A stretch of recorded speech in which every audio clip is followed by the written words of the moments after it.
Assalamualaikum warahmatullahi wabarakatuh. Perkenalkan, nama saya Fernando Saputra dengan nomor NIM L1A119097 dari Fakultas Pertanian Program Studi Kehutanan Universitas Jambi angkatan tahun 2019. Nah, pada video dan kesempatan kali ini saya akan membahas tema yang cukup menarik, yaitu tentang tebang pilih tanam Indonesia atau yang biasa disingkat TPTI. Baik, sebelum lanjut ke pembahasan, alangkah baiknya kita harus lebih tahu dulu apa itu TPTI. Jadi TPTI ini adalah sistem silvikultur yang mengatur cara penebangan dan permudahan buatan, di mana sistem silvikultur ini merupakan sistem yang dinilai sesuai untuk diterapkan pada hutan alam produksi dan pada hutan alam yang tak sumur di Indonesia, kecuali untuk hutan payau, di mana ini merupakan sebagai salah satu subsistem dari sistem pengelolaan hutan, sistem silvikultur yang merupakan sarana utama ataupun komposisi untuk mewujudkan sistem silvikultur, struktur komposisi yang akan dikehendaki, di mana pelaksanaan suatu sistem silvikultur yang sesuai dengan lingkungan setempat telah menjadi tuntutan demi terwujudnya pengelolaan hutan yang berkelanjutan.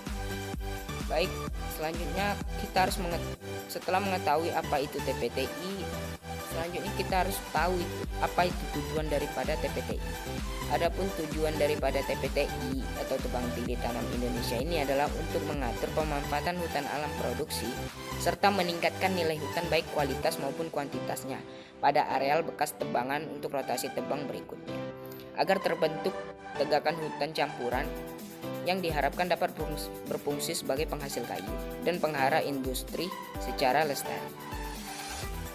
Baik, sebelumnya apakah teman-teman sekalian pernah mendengar istilah dari TPTI? Teman-teman jangan mengira TPTI itu sama dengan TPI, karena kedua sistem silvikultur ini sangat berbeda.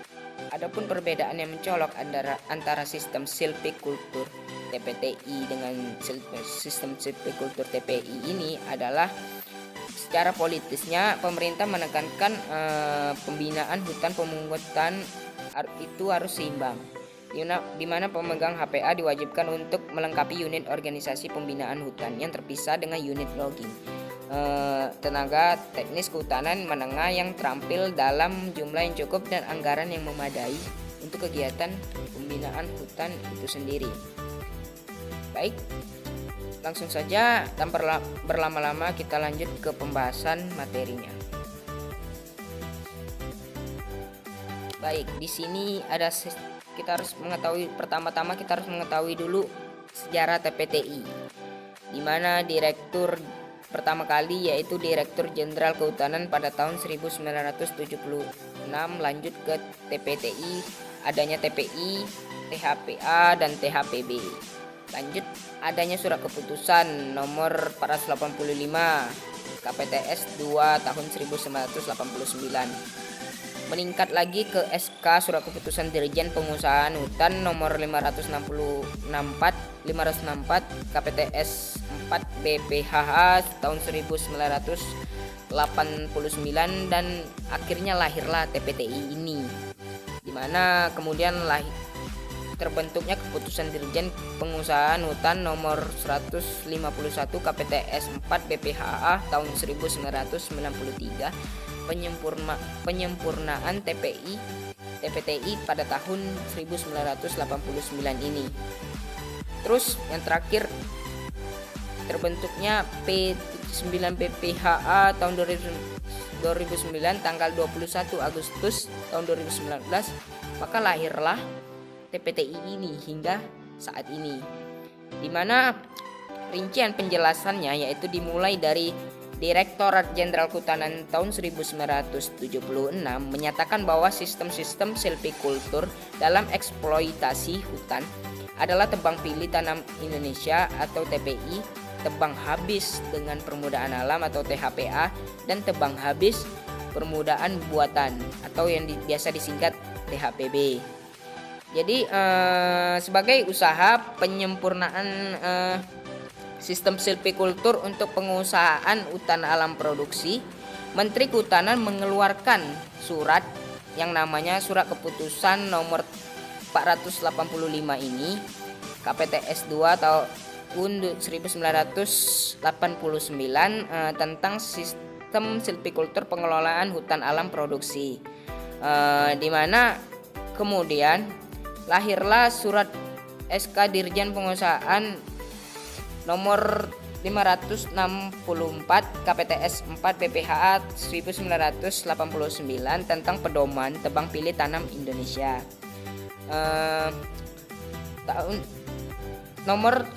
Kemudian timbullah SK Dirjen lagi nomor 151 KPTS 4 BPHA tahun 1993 tentang pedoman dan petunjuk tebang pilih tanam Indonesia atau TPTI pada hutan alam daratan, di mana TPTI mengalami penyempurnaan, yaitu dengan diterbitkannya pedoman TPTI yang dituangkan dalam Surat Keputusan Dirjen Pengusahaan Hutan nomor 151 KPTS BPHA tahun 1993 tanggal 13 Oktober tahun 1993. Kemudian SK Dirjen ini akhirnya diganti dengan SK Dirjen Bina Produksi Kehutanan nomor P.9 nomor 5 BPHA tahun 2009 tanggal 21 Agustus pada tahun 2019 hingga saat ini. Jadi itu merupakan penjelasan dari sejarah TPTI, di mana dari ke-6 bagan inilah merupakan sejarah daripada terbentuknya TPTI di Indonesia. Baik, slide selanjutnya adapun dasar-dasar konsep TPTI, di mana dasar-dasar konsep TPTI meliputi cara penebangan dengan limit diameter, berapa diameternya, dan permudahan hutan alam produksi, serta meningkatkan nilai hutan ataupun nilai jualnya, baik kualitas maupun kuantitas pada bekas areal tebangan berikutnya, agar terbentuk tegakan campuran yang diharapkan dapat menghasilkan kayu untuk keperluan industri secara lestari. Tujuan tersebut dicapai dengan menerapkan teknik-teknik silvikultur pada permukaan alam yang memperhatikan ada 4 aspek. Yang pertama yaitu pengaturan komposisi jenis pohon, penyusun tegakan campuran di dalam hutan yang lebih menguntungkan dari segi ekologi dan ekonomi. Jadi ini merupakan campuran di mana konsep TPTI ini menguntungkan dari sisi ekologi dan ekonominya untuk menunjang kebutuhan masyarakat yang ada di sana. Adapun yang kedua yaitu pengaturan struktur tegakan, kepadatan tegakan yang optimal yang diharapkan untuk meningkatkan potensi yang ada. Jadi di sini kita harus bisa memanfaatkan tegakan yang ada dan harus memanfaatkan potensi daripada tegakan itu untuk dimanfaatkan untuk menerapkan konsep sistem silvikultur TPTI ini. Jadi kita harus memanfaatkan potensi yang ada, tegakan apa saja itu untuk dimanfaatkan potensinya. Dimana yang ketiga yaitu tetap terjaminnya fungsi hutan sebagai pengatur tata air dan pengawetan tanah. Jadi konsep TPTI ini dia menjamin hutan itu tetap, walaupun terbentuknya sistem silvikultur ini, pengatur tata airnya tetap maksimal, tetap konsisten, dan pengawetan tanahnya tetap berjalan dengan baik dan tidak mengalami kerusakan yang fatal gitu. Adapun yang terakhir yang keempat yaitu tetap terjaganya fungsi perlindungan hutan, yaitu fungsi hutan tetap berjalan dengan baik walaupun ada konsepnya TPTI ini. Hutan tetap prima, tidak rusak, tidak ada kekurangan. Hewan-hewan di sana tetap hidup dengan baik walaupun konsep TPTI ini dilaksanakan di dalamnya. Jadi fungsi perlindungan hutan itu bakal terus ada. Jadi begitu. Namun demikian, dasar asumsi TPTI ini adalah sama dengan TPI. Walaupun ada perbedaan mencolok dengan TPI tadi yang telah saya sebutkan di awal, yaitu bahwa tegakan tinggal atau residual stand-nya mempunyai stok pohon jenis komersial yang berdiameter 20 cm ke atas yang mempunyai kemampuan tumbuh menjadi tegakan yang sehat yang dapat dipungut hasilnya secara ekonomis dalam kurun waktu 35 tahun yang akan datang. Jadi cukup lama juga untuk melihat tegakan tinggalnya ini, karena pohonnya saja itu yang komersialnya itu pohonnya berdiameter 20 cm, dimana ini secara ekonomis hasilnya cuman bisa didapat dengan waktu yang sangat lama, terbilang 35 tahun. Dimana asumsi dasar inilah yang sebenarnya perlu ditimbangkan lagi, karena hampir pasti bahwa asumsi ini tidak lagi valid di zaman sekarang, karena zaman dulu dan zaman sekarang itu berbeda. Cara pengelolaannya, cara perawatannya, cara pemanenannya, cara penjagaannya, perawatannya itu berbeda, tidak sama seperti zaman sekarang dan zaman dulu. Jadi begitu dasar-dasar konsep TPTI. Lanjut, adapun pedoman pelaksanaan TPTI pada tahun 2009 yang kita pakai sampai saat ini, di mana tahap kegiatannya itu yang pertama penetapan areal kerja atau PAK. Kita harus menetapkan dulu area mana yang akan kita laksanakan untuk melakukan sistem TPTI ini, cocok atau enggak, layak atau enggak untuk kita laksanakan program TPTI ini untuk di tempat tapak yang akan kita laksanakan program sistem silvikultur TPTI ini nih. Adapun yang kedua yaitu inventarisasi tegakan sebelum penebangan.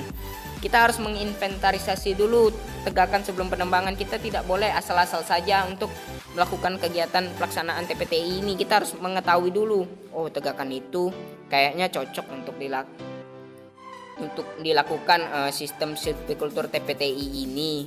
Kita tidak boleh asal-asal saja melakukan sistem silvikultur TPTI asal sembarangan saja. Oh tempat ini bagus, melihat tempat yang bagus saja langsung kita melakukan sistem silvikultur TPTI, itu salah. Adapun yang ketiga yaitu pembukaan wilayah hutan atau PWH. Untuk kita harus membuka wilayah hutan dulu dari wilayah yang hutan yang bersemak-semak, yang tanahnya yang tidak subur, belum digembur, masih pokoknya dalam kondisi yang acak-acakan. Kita harus memperbaiki kondisi wilayah hutan itu untuk melakukan proses pelaksanaan TPTI. Yang keempat yaitu pemanenan, dimana adapun pelaksanaan TPTI ini kita juga harus melakukan pemanenan, dimana juga ada penanaman dan pemeliharaan tanaman pengayaan, juga pembebasan pohon binaan serta perlindungan pengamanan hutan. Jadi di sini kita telah melakukan penanaman, melakukan perawatan, melakukan pembebasan pohon binaan, perlindungan dan pengamanan hutan, maka kita juga bisa untuk memanennya. Dan jangan lupa setelah memanennya kita harus melakukan penanaman ulang ataupun reboisasi untuk melakukan proses sistem silvikultur yang secara terus menerus bisa untuk dilakukan tanpa ada hambatan kerusakan hutan itu sendiri. Maka karena hutan itu kan akan terus ada jika kita bisa merawat dan melakukan kebijakan yang baik pada hutan itu sendiri. Adapun selanjutnya, jadi ini yang tadi yang saya jelaskan, penataan areal kerja park sudah saya jelaskan, bisa dibaca. Pembukaan wilayah hutan, ada prinsip perencanaan, pemanenan. Di sini pemanenan kita tidak boleh memilih riap, efisien, efektif, tertib serta ramah lingkungan. Pelaksanaannya harus sesuai SPO ya, prosedur standar penanaman, pemeliharaan, pengayaan, pembebasan pohon binaan. Ini tadi kita harus meningkatkan ria pohon binaan buat prosedurnya. 7. Perlindungan dan pengamanan hutan. Prinsip pengendalian hama dan penyakit, perlindungan hutan dari kebakaran hutan. Perencanaannya menyusun rencana perlindungan pengamanan hutan secara periodik. Adapun pelaksanaannya membuat prosedur. Ya, seperti itu, kita harus semua kegiatan TPTI ini kita memang harus berdasarkan prosedur operasi standar yang telah diberlakukan dari instansi ataupun kebijakan yang telah dibuat sebelumnya. Jadi kita harus taat pada aturan agar sistem silviculture TPTI yang kita lakukan ini bisa berjalan dengan baik dan maksimal. Baik, setelah yang saya sampaikan tadi, panjang lebar yang saya sampaikan tadi, di sini saya akan menyimpulkan. Kesimpulannya yaitu bahwa kinerja sistem TPTI yang diterapkan di Indonesia pada saat ini pada aspek pelestarian hasil hutan belum nampak memuaskan. Karena ada 2 masalah pokok yang nampak jelas pada sistem ini. Menurut saya ada 2 sistem yang belum jauh dari kata puas, belum maksimal gitu. Yang pertama yaitu berkaitan dengan kondisi hutannya sendiri. Iya dong, hutannya itu gimana? Hutan tempat dia menanam itu gimana? Kondisi hutannya itu sampai saat ini masih terdapat beberapa kelalaian dan kesalahan di dalam meletakkan sistem TPTI, kinerja sistem TPTI ini, yaitu di samping kualitas dan kuantitas minimum dari tegakan tinggal yang selalu tidak mencukupi, juga kecepatan tumbuhnya tidak seperti yang diharapkan. Karena realita yang diinginkan itu tidak sesuai, ekspektasi yang diinginkan tidak sesuai dengan realita yang diinginkan. Jadi sia-sia gitu. Banyak yang gagal dalam menerapkan sistem TPTI ini karena dia tidak melihat dari kondisi hutannya terlebih dahulu. Dia main asal tanam aja, dapat lahan yang baik, yang bagus, main asal tanam aja, main babat aja kawasan hutannya tanpa memikirkan resiko kedepannya gimana dia bisa untuk melaksanakan sistem TPTI tersebut. Dia hanya memikirkan keegoisannya tanpa memperhatikan hal-hal apa saja yang akan terjadi ke depannya. Itu sangat tidak boleh dilakukan dalam melaksanakan kegiatan TPTI. Itu merupakan masalah yang sampai saat ini belum terselesaikan. Banyak terjadi masalah, entah itu nggak tahu gimana orang-orang itu bisa melakukan kesalahan tersebut, entah kurangnya pendidikan atau gimana. Tetap aja banyak yang melakukan kesalahan dari melakukan proses kinerja sistem TPTI ini. Adapun yang kedua yaitu berhubungan dengan aspek kelembagaannya, bobot kerja untuk melakukan pengawasan cukup berat, sehingga sulit untuk mengontrol kepatuhan para pemegang IUPHAK pada ketentuan TPTI itu sendiri, terutama persyaratan untuk melakukan tanaman pengayaan dan penyulaman pada areal IUPHAK. Akibat yang timbul adalah merosotnya kualitas tegakan hutan setelah siklus tebangan pertama.